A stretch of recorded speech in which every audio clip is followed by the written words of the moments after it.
With the COVID-19 disruption impacting all supply chains, one thing that has really been emphasised during this time is the importance of developing and managing relationships. The challenge we have with that is that often people seem to say, well, okay, what we need to do is to go out and collaborate with people.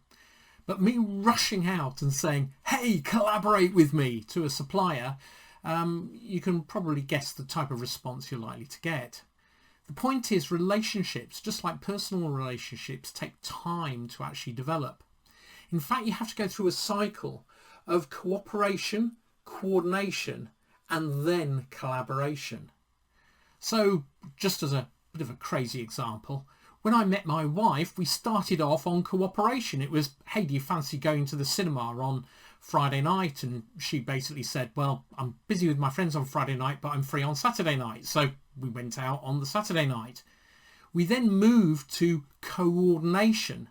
And that was, hey, do you fancy going to the cinema on Friday night?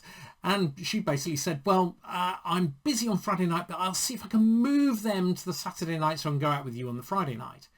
And now we're in this world of collaboration where we're sitting there sort of arguing about which Netflix film we're going to watch in the evenings at the moment during lockdown.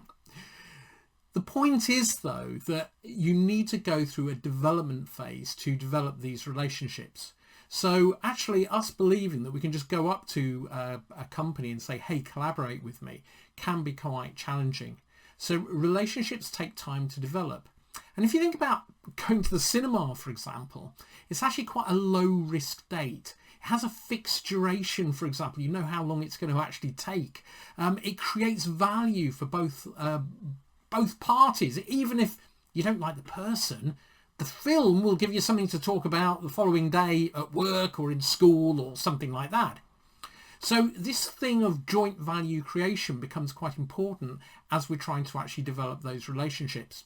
So therefore, what we often need is low-risk projects that create value for both parties, where we can work together and actually start building the relationship. And this becomes really important because as we start to build the amount of C3 behaviour, in other words, the amount of cooperation, coordination and collaboration, what we also do is we build trust.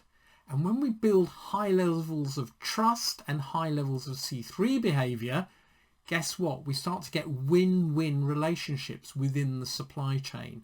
So this becomes quite an important relationship we need to manage. So what are the types of things that people can actually do to start creating relationships at this time? One of the things I often say is don't go immediately and start talking about cost. Cost is one of those subjects which is going to get everybody's emotions very excited. Actually, what we need to do is to choose some neutral things. So at the moment, lead time might be an absolute critical area for all procurement professionals. You know, at the end of the day, you might be able to get an item at a certain cost, but it's lead time that you're wanting. So how about trying to understand lead times? Have you actually mapped time across your supply chain? Do you understand the extended supply chain, where your first tier suppliers are, your second tier suppliers?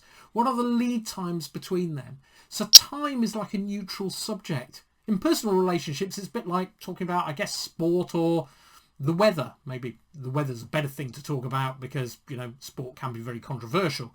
But the point is that we need those neutral topics. So time, often a really important topic that we can do projects on. Sometimes just understanding demand and how demand gets amplified across the supply chain can also be a really useful topic.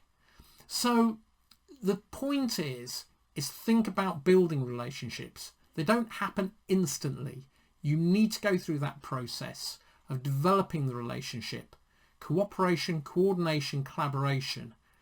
If you do that well, and you have high levels of it within the relationship, you have high levels of trust, and then ultimately you're going to be able to get a win-win relationship where both parties really get a lot of value from that.